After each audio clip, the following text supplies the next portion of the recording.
Welcome to Sweet Life Beat Life. We hope this video helps. In this video, I will explain how to make a cotton candy machine with a DC motor. First, gather your materials, including a small DC motor, a power source, and a metal bowl. You'll need a heating element, like a nichrome wire, to melt the sugar. Ensure all connections are secure and insulated for safety. This project requires careful assembly and attention to detail for optimal performance. Let's get started on this sweet build. To begin, select a robust DC motor, ideally one operating at 12 volts, to ensure adequate spinning speed. Next, find a small, heat-resistant metal bowl, around 4 inches in diameter, which will hold and spin the sugar. The heating element is critical.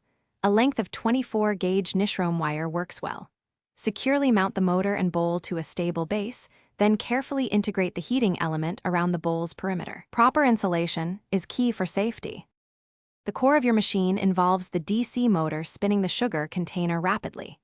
As the motor turns, the nichrome wire heats the sugar, transforming it into a liquid state. Centrifugal force then pushes this molten sugar through tiny holes in the spinning bowl. As the fine streams of sugar hit the cooler air, they instantly solidify into those familiar, fluffy cotton candy threads. This process creates the delicious treat we all love. Safety is paramount when operating your homemade cotton candy machine. Always wear appropriate eye protection, such as safety glasses, to shield against any stray sugar particles. Double-check that all electrical connections are securely insulated to prevent any hazards. For optimal performance and easy cleanup, always use standard granulated sugar.